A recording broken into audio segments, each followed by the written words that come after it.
अस्सलाम वालेकुम dear students. आज हम करेंगे क्लास 10 की मैथ की एक्सरसाइज 18.2। इससे पहले हमने 18.1 कंप्लीट कर ली थी, तो आई होप आपको वो अच्छे से समझ में आ गई होगी। आज हम करेंगे एक्सरसाइज 18.2।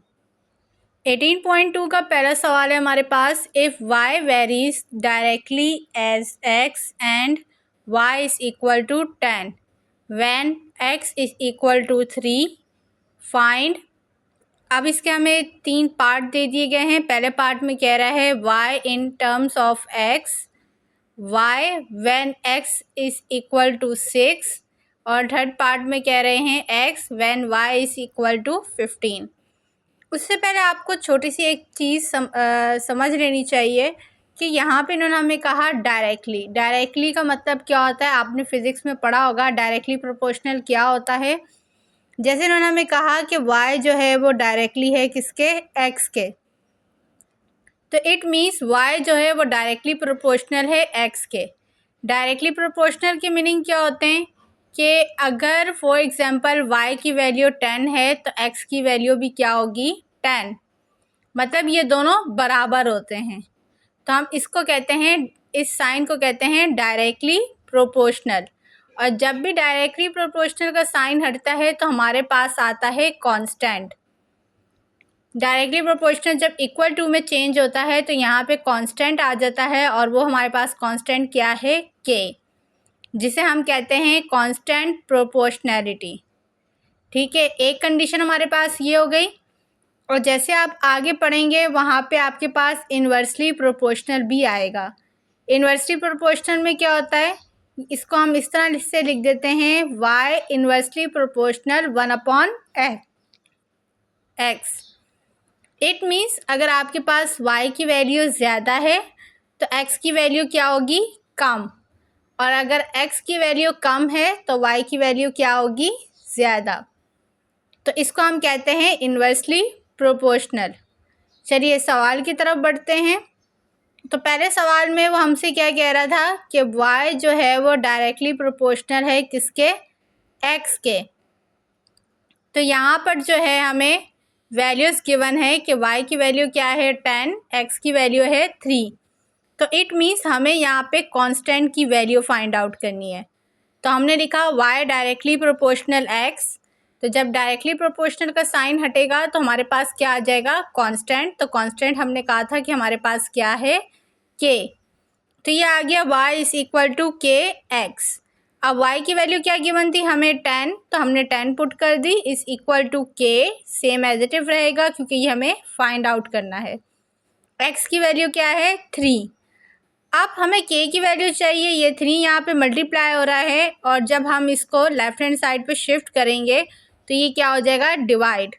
तो k की वैल्यू हमारे पास क्या आ जाएगी, 10/3।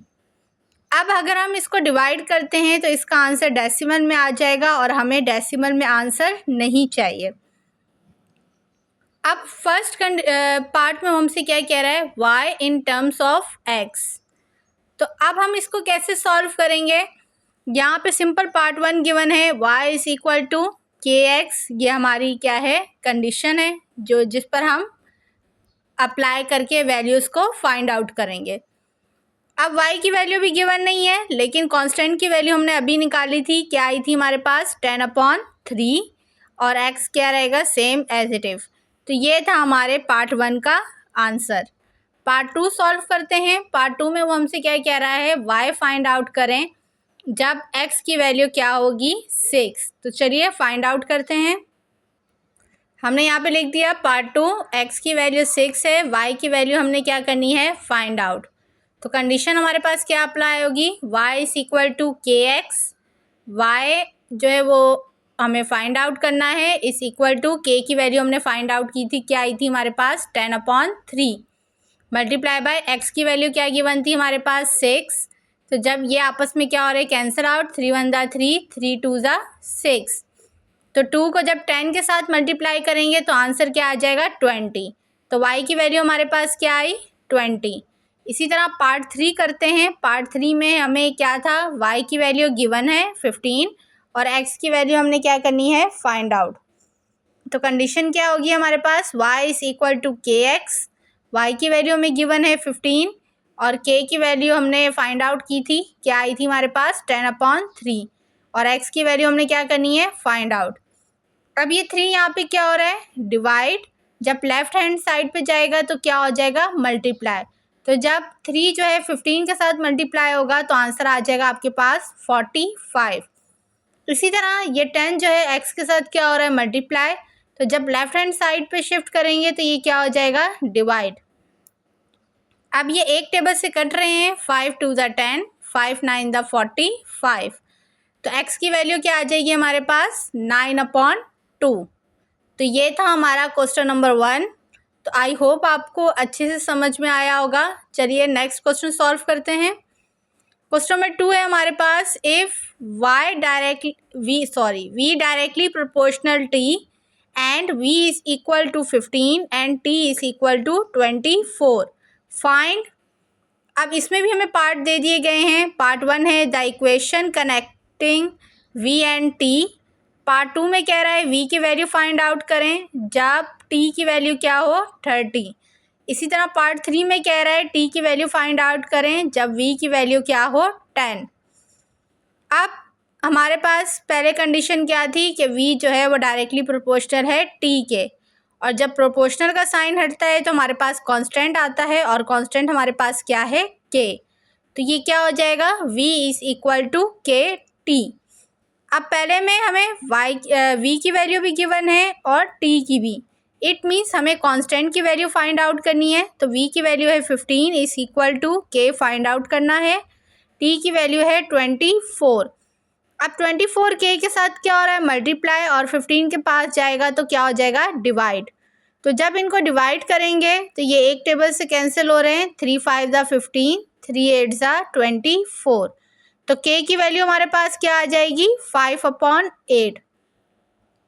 अब पार्ट 1 में वो क्या कह रहा है the equation connecting v and t। तो सेम उसी तरीके से करेंगे जैसे हमने क्वेश्चन नंबर 1 के पार्ट 1 में किया था कि हमारे पास v और t तो सेम रहेंगे, बस हमने वहाँ पर कांस्टेंट की वैल्यू पुट करके एक्सप्रेशन को जो है वो लिखना है। तो चलिए सॉल्व करते हैं। अब पार्ट 1 में था हमारे पास तो हमने लिख दिया v इज़ इक्वल टू के टी। तो v इज़ इक्वल टू के की वैल्यू में क्या गिवन है 5/8 और t same as it is रहेगा। तो ये हमारा पार्ट 1 था। पार्ट 2 में वो हमसे क्या कह रहा था कि t की वैल्यू 30 है और v की वैल्यू आपको फाइंड आउट करनी है। तो हमने यहाँ पे एक्सप्रेशन लिखी जो कि हमारे पास क्या थी v इज़ इक्वल टू के टी। तो v की वैल्यू तो फाइंड आउट करनी है, k की वैल्यू हमने निकाली थी, क्या आई थी हमारे पास 5/8 मल्टीप्लाई बाय t की वैल्यू क्या गिवन है 30। अगर हम देखें तो ये 2 के टेबल से कैंसिल आउट हो रहे हैं, 2 4 ज़ा 8, 2 1 ज़ा 2, 2 5 ज़ा 10। तो 15 5 ज़ा क्या होता है 75 डिवाइडेड बाय 4। तो ये हमारा पार्ट 2 का आंसर है। अब नेक्स्ट पार्ट 3 में वो हमसे क्या कह रहा था कि t की वैल्यू फाइंड आउट करें जब v की वैल्यू क्या हो 10।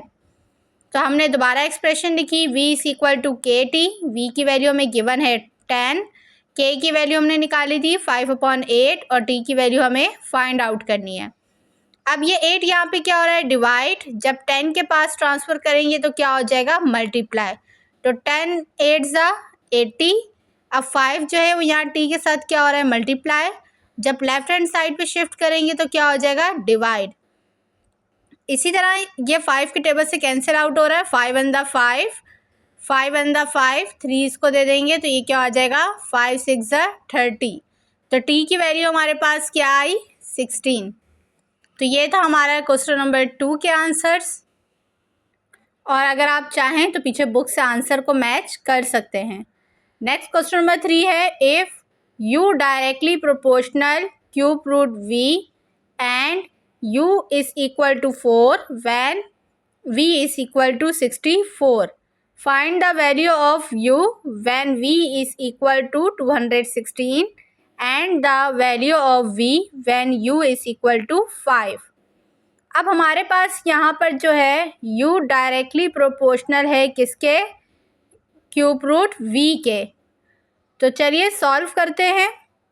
सबसे पहले हमें जो है u की वैल्यू गिवन है 4, v की वैल्यू गिवन है 64।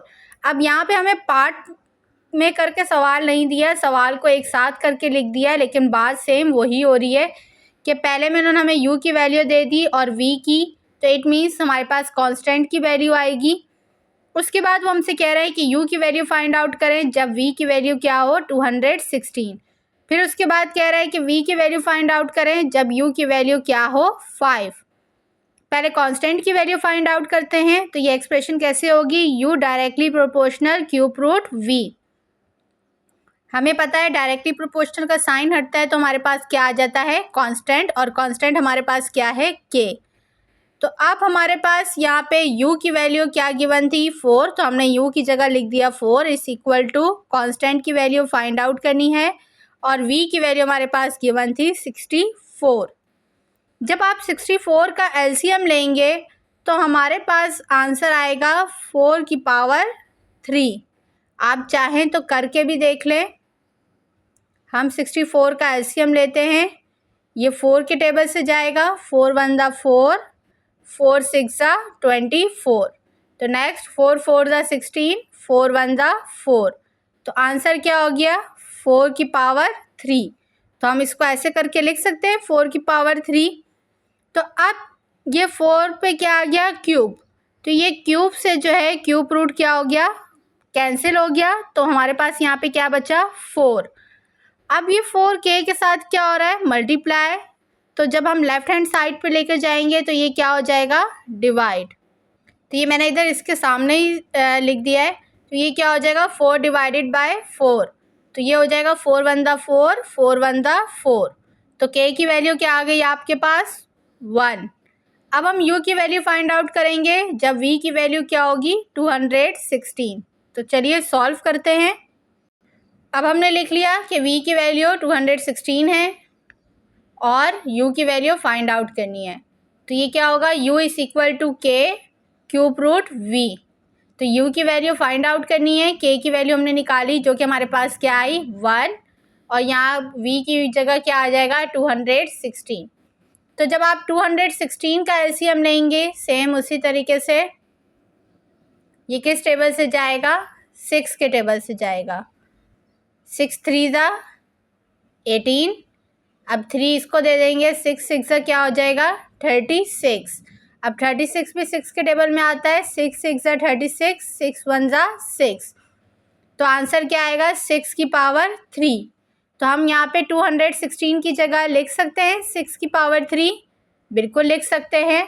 तो अब यहाँ पर भी सेम क्या होगा कि क्यूब से क्यूब रूट कैंसिल, और आपको पता है 1 से जो चीज़ मल्टीप्लाई होती है वो सेम एज इट इव रहती है, तो हमारे पास यहाँ पे u की वैल्यू क्या आएगी 6। नेक्स्ट वो हमसे कह रहा था कि u की वैल्यू 5 है, तो आपको v की वैल्यू क्या करनी है फाइंड आउट करनी है।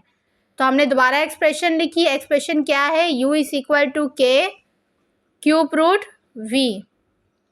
अब u की वैल्यू क्या है 5, k की वैल्यू क्या है हमारे पास 1, और ये v की वैल्यू हमें फाइंड आउट करनी है। तो इसी तरह 1 से जो चीज़ मल्टीप्लाई होती है वो सेम एज इट इव रहती है। तो अब यहाँ पर क्या है 5 is equal to cube root v। अब हमें इसके ऊपर से क्यूब रूट हटाना है, तो हम क्या करेंगे दोनों तरफ क्यूब को अप्लाई कर देंगे। हमने लिखा taking cube on both sides, क्या हम दोनों तरफ क्या कर रहे हैं क्यूब को अप्लाई कर रहे हैं। तो जब क्यूब को दोनों तरफ अप्लाई कर देंगे तो यहाँ पे 5 पे जब क्यूब अप्लाई होगा तो इसका आंसर आ जाएगा 125, और यहाँ पे क्या होगा क्यूब क्यूब रूट से कैंसिल, तो आंसर क्या आ जाएगा v इज इक्वल टू 125। तो ये हमारे थे एक्सरसाइज 18.2 के 3 सवाल, और बाकी सवाल इंशाल्लाह हम नेक्स्ट वीडियो में करेंगे। तो आई होप आपको ये सवाल अच्छे से समझ में आए होंगे। तो अगर आपको मेरी वीडियो अच्छी लगे तो प्लीज़ मेरी वीडियो को लाइक शेयर एंड सब्सक्राइब ज़रूर करिएगा। थैंक यू, अल्लाह हाफिज़।